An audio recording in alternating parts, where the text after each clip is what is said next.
রাত তখন 8টা বাজে। শিহাব যাচ্ছিল তার প্রেমিকার সঙ্গে দেখা করতে, বুকের ভেতর ধড়পড় করছে, প্রেমিকার সাথে প্রথম দেখা করতে যাচ্ছে। তবে ঘটনাটি ভাই উল্টো হয়ে গেল। এই দেখা করতে যাওয়াই তার জীবনের জন্য কাল হয়ে দাঁড়ালো। আর ঘটনাটি যারাই ঘটিয়েছে তাদেরকে আইনের আওতায় এনে সর্বোচ্চ শাস্তির দাবি জানাচ্ছি, যদিও তাদের এখনো গ্রেফতার করা হয়নি। পুরো ঘটনা কি হয়েছিল দর্শক শ্রোতা? পুরো ঘটনা রাজশাহীর গোদাগাড়ি উপজেলায় শিহাব নামে একটি ছেলেটি প্রেম করতো একটা মেয়ের সাথে গ্রামে। একদিন রাতে ফোনে কথা হয়, দেখা করবে তারা দুইজন, একটা তেঁতুল গাছের নিচে যেয়ে তারা দুজন দেখা করে। কিন্তু শিহাবের প্রথমে মনে হচ্ছিল যে কিছু একটা দুর্ঘটনা ঘটতে যাচ্ছে।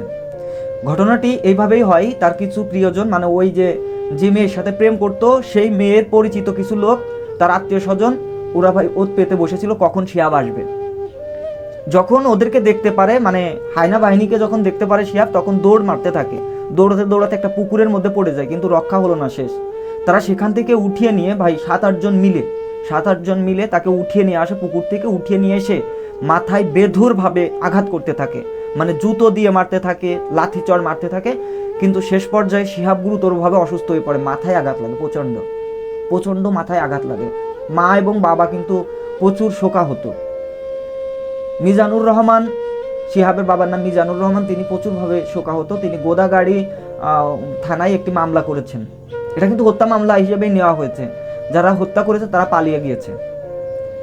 এই যুবক ছেলেটি, একটা অপ্রত্যাশিত ঘটনা, এই যে হঠাৎ করে গ্রামে এগুলো হয় কিন্তু বেশি, গ্রামের মানুষ বুঝে না, আইন আপনি হাতে তুলে নেবেন কেন? আর এই যে এই ছেলেটা বা একটা মানুষ মেরে ফেললেই কি সবকিছু শেষ হয়ে যায়? দর্শক শ্রোতা, খুবই দুঃখজনক একটা ঘটনা ঘটে গেল রাজশাহীতে।